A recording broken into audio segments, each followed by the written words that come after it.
Train your body, master your mind, the fitness philosophy for a thriving life. Gents, welcome back to The Man That Can with Lachlan Stuart. Very excited for today's episode. It is very relevant and something that I've been thinking a lot about, writing a lot about, and I guess even talking to a lot of people about. In the lead up to my 58 marathons, as I've spoken about over the previous weeks, I've hired myself a coach to do my programming to make sure that I'm as fit as I possibly can be and to take away stress of actually having to do that programming so I can focus on my business, the podcast, and getting the logistical side of the marathon prep sorted, right? So it's taking a little bit of stress away and I can trust in the programming and I'm seeing some great results. So it was awesome to be able to think about that. And from my experience as someone who coaches people, both fitness and life and relationship, all of that sort of stuff, I just help people have better lives.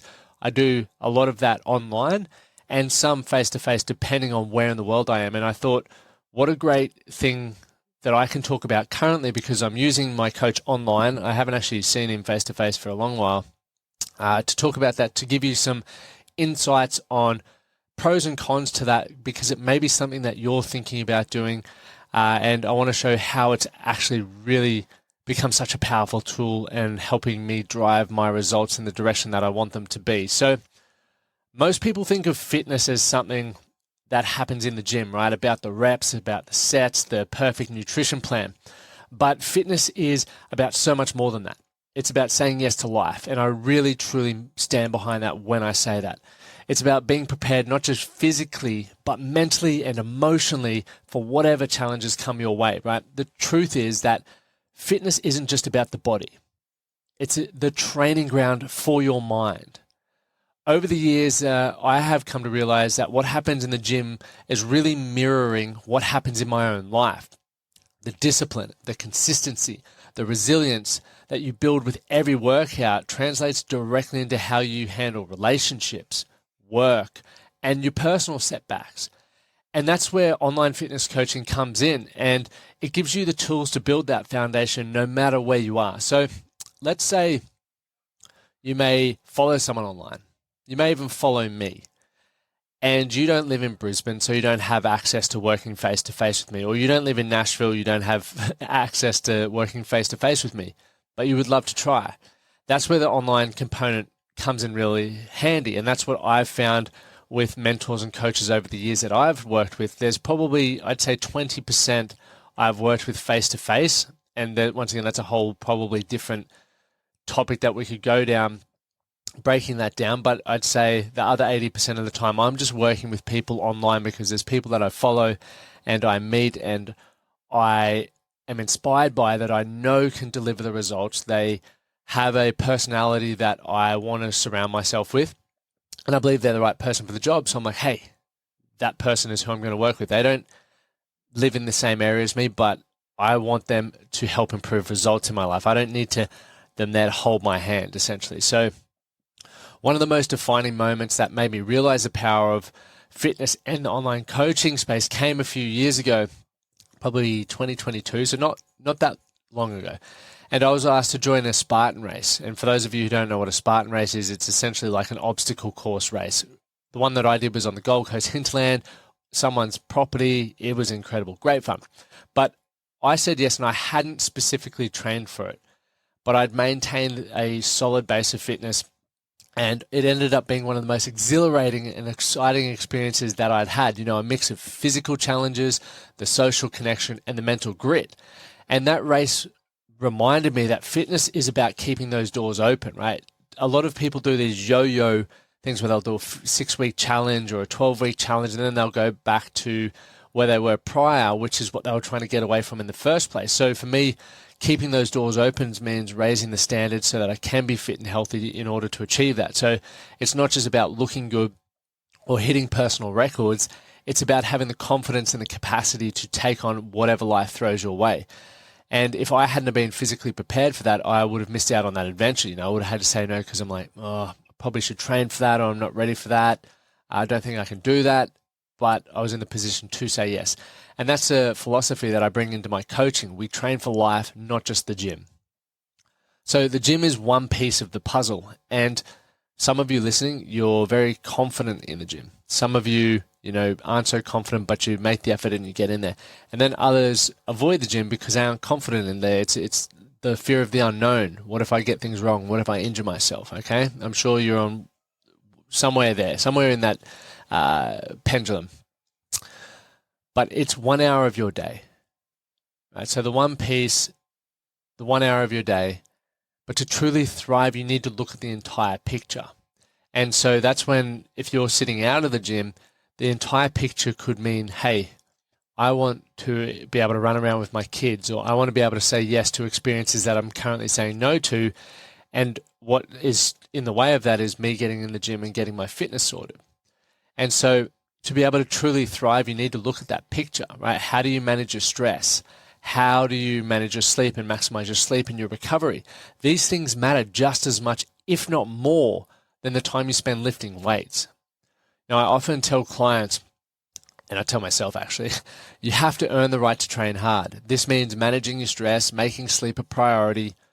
Training is where we build the strength and fitness, but recovery is where the real growth happens. Without it, burnout is probably inevitable. And I know some of you may be thinking, why the hell are you doing the 58 marathons? We're going to talk about that soon. I'm going to share insights and perspectives and thoughts that I've gone through around what we're talking about here.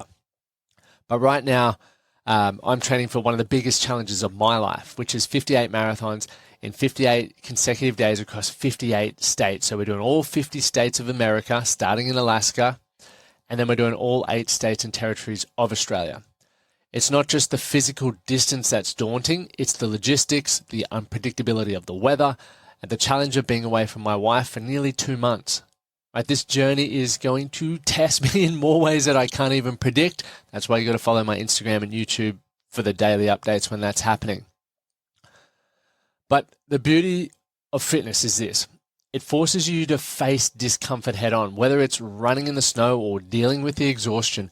These challenges build mental resilience and also put you in a position to have to solve problems or quit.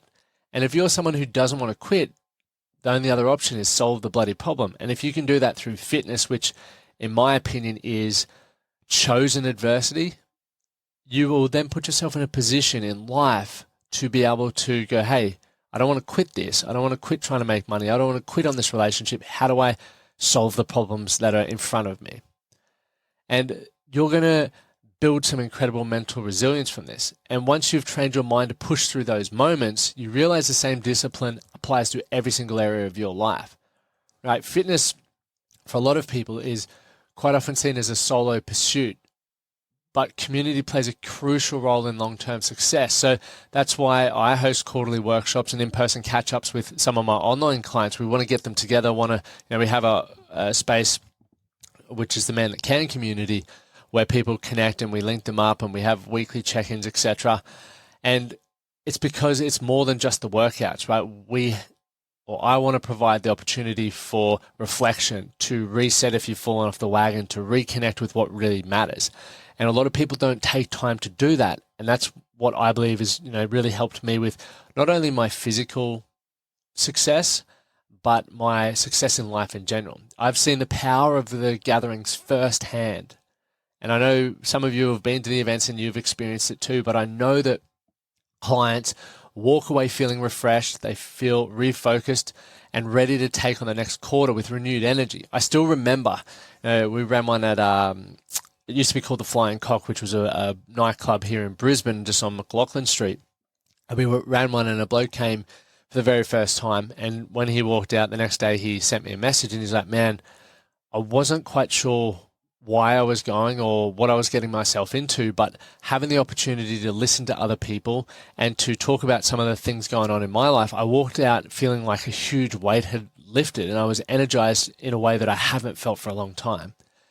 And to me, that is so important because when you feel like you have more energy, your mood's better. Your ability to make decisions and think clearly is better. And that helps with relationships, with making money, with growing a great business, and with training and your self-image as well. So I think that's a really important part to dial in on there. Now, there's something special about being surrounded by people who are also striving to do their best. It reminds you that you're not alone in that journey. Quite often, depending on I guess, what environment you're coming from, you may feel like the odd one out while you're trying to better and improve your life. But I can promise you, there definitely are people out there who want the same things. You've just got to find them. So fitness isn't just about hitting those short-term goals either, like what I mentioned, those 6-week challenges and stuff. They're great motivators and can get you going, but you need to change the personal standards with that, right? It's essentially evolving with every phase of life. One of my clients initially came to me for weight loss, but as we worked together, his goals shifted. He fell in love with running, eventually started training for a half marathon, which has also lent into having better conversations with family to get them on board, to obviously those training commitments, and it's improved multiple areas of his life. And it's been cool to have worked with him for a number of years to really be able to see that come into fruition, right? I've been essentially a sounding board and helping him demand more of himself than maybe he was initially. And that's the beauty of sustainable coaching. It adapts as your life changes. We don't force intensity for the sake of it. Instead, we adjust the program to fit the client's current lifestyle and energy levels. This way, they stay consistent and without burning out, right? Makes a lot of sense to me. Another thing I wanted to touch on was setbacks, right? They are inevitable. They are part of life. They are part of exercise. They are part of everything. You can't just constantly be moving forward on a brilliant upward trajectory. So one of my clients recently hit a rough patch, and when I'm saying recent, this would be within the last 18 months. And his work schedule became super overwhelming, late nights, early mornings, and he felt guilty for not giving 100% in his sessions. I could see he was, fatigued and tired, but instead of pushing harder, we had a conversation. We found out what was going on, what obviously was the most important priority to get him back to performing at the level that he knew he could perform at. And we modified the intensity to match that. And there was nothing wrong with that. That's just navigating the seasons of life. Now, sometimes progress is not about doing more. It's about doing what's manageable in the moment. And as I said, once his schedule eased up, he was able to bounce back without losing momentum. So it's all about that energy balance. Now, personally, coaching has taught me that it's okay to ask for help. I used to, and look, I'm not going to dive into this too much, but there is definitely a fine line between constantly asking for help without thinking about things or being proactive. And the flip side of that is like not asking for help at all. And I think that's a dance. Like I watch a lot of people who just don't think for themselves and aren't proactive, don't take any initiative to start trying to grow and understand things. They're constantly trying to get help and have someone do it for them. As opposed to the individual probably where I was, where I wanted to figure out everything myself. I had too much of an ego to ask for help. Whereas now I've found this fine balance, and I guess I'm sure probably some of you are thinking, what's that fine balance? For me, I think about taking responsibility. So I set a time frame. There are a lot of things that I know I can do, but I'm probably too lazy. I was sending a message to, I can't remember the message. I was sending one yesterday, and all I had to do was Google, because I knew it was on Google, but I literally wrote the message out, and because I was preparing for this podcast, it was front of mind. I was writing this message back because I just wanted them to send it to me. I was too lazy, and when all I had to do was jump on Google, and I could have found the exact thing they were going to send me, and I didn't push send. I was like, don't be lazy. Like, there's a difference between needing help and just being a lazy bastard. So you're gonna experience that, because I think when you find that balance between not asking for help too soon and really seeking to understand and improve your skill sets, you're not going to have to constantly keep asking for help. You're going to start going, hey man, I got this, I got that, I understand this, I understand that. And that's what's going to help you know that you've got that balance right. But if you're not able to make progress in your life because you're constantly having to ask for help, then maybe you need to not ask for help as much around specific things once again, and go, hey, what can I do in this moment to teach myself something or to challenge the way that I think, so I'm expanding my mind, I'm expanding what I think I'm capable of. And that to me, I guess, would be a little bit of a dance that you guys need to figure out, right? Something to think about it.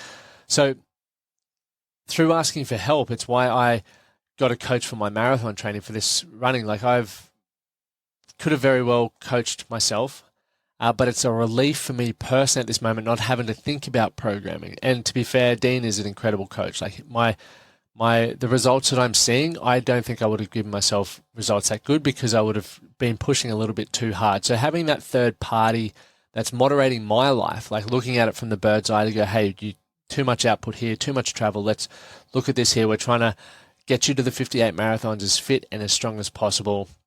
Let's just focus on that. Whereas for me, I would have been like, this is what I've programmed. I don't have time to modify it. Therefore, I'm not modifying it. Let's get it done.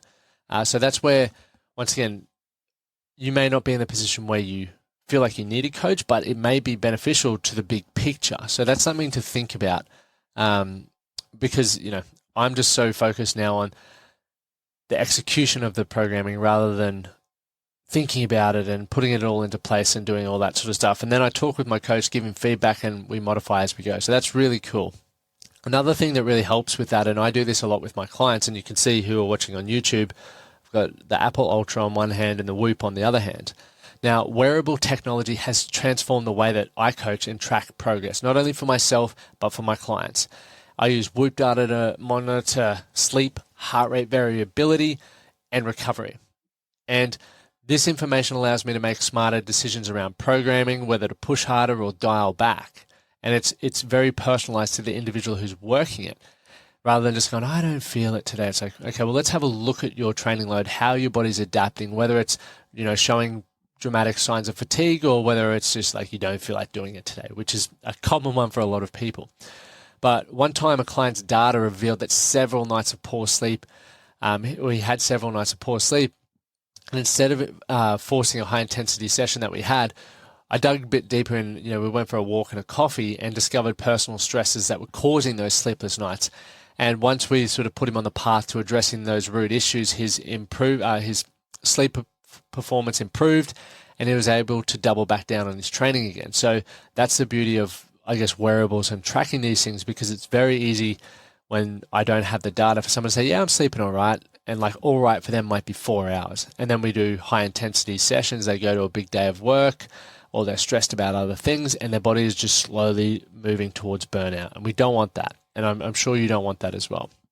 So that's where fitness as well comes back to awareness of both the body and the mind. Understanding how lifestyle factors affect performance can help you take control of your health. Now,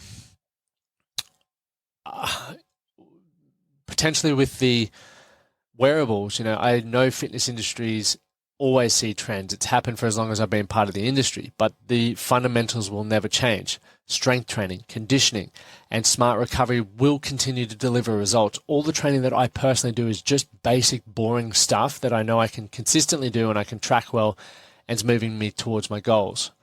The key is keeping it simple and using the data to guide your progress, and of course, have some bloody fun with it. So, in the next few years, I believe the fitness coaching will continue to revolve around accountability and results, because a lot more people are looking for that. They want results. That's what we're paying for. People won't pay for services they don't use. They want to see real progress. And I'm burping here. I just had a gnarly lunch. And they need coaches who can help them get there, right? And that's what I've based my whole business around is, obviously working with people I'd love to have a beer with, but really focusing on building the great relationships, learning more about their life than just their fitness goals, and working in a coinciding way to deliver the results, because that's what I'm getting paid for ultimately. So, where are we? Let's wrap this up. So at its core, fitness is about more than just physical health, as we've just said, right? It's our way of showing self-respect. You always want to respect yourself. When you take care of your body, you're saying that you matter, right? You can't pour from an empty cup. We always hear it. And taking care of yourself allows you to show up fully in the other areas of your life, right? Fitness builds confidence, mental clarity, and emotional resilience. It's not just about looking good. It's about being prepared for whatever life throws your way. So for me personally, online fitness coaching and just online coaching in general is brilliant. It gives you the flexibility, it gives you the accountability and the support to thrive no matter where you are. You just have to do what is required of you. You can't blame it on anyone else. You have to put in the work, gain the feedback, and modify where it's needed to deliver the outcomes that you want. So if you're ready to take back control of your fitness and build a life that you love, I'm here to help. All you got to do is slide into my DMs on Instagram and we'll jump on a quick call and have a bit of a yarn. Now, I haven't taken on any new fitness coaching clients, and I want to share this with you, actually. I haven't taken on any new fitness coaching clients for about 3 years because I was fully booked from that. And then obviously we run the academy and workshops, so that's where I choose to allocate my time. And then I'm working with corporates around business and leadership, etc. So with the fitness, I just haven't had space open up. I have had space open up, and I think it's more around what I'm interested in at the moment because I'm spending so much time running and looking into my health that I am very in tune with delivering results in that space. Whereas for me, working with, let's say lifestyle coaching, it's challenging when I'm so focused down a rabbit hole of, I would say my lifestyle isn't very balanced. It's just like all in on the fitness at the moment. So I feel like I can add more value there, and it's a lot easier for me to manage because I'm learning it a lot easier. It's so much easier for me to talk about because it's constantly in front of my face. And, I do have a few more spaces there. So if you feel like that's something you're interested in having a yarn about, like I said, head to my website, The Man That Can Project. You can see an inquiry link there, or you can just drop into my DMs on Instagram, Lachlan Stuart. Thank you guys for tuning in. My name is Lachlan Stuart. As always, do something today to be better for tomorrow. We'll see you next week. Thank you for listening to the Man That Can Project podcast. My name is Lachlan Stuart, and I hope you enjoyed this episode and found it helpful. If you did, please take a moment to rate and review the Man That Can Project on your favorite podcast platform. And don't forget to subscribe to stay up to date with our newest episodes. We'll see you again next time.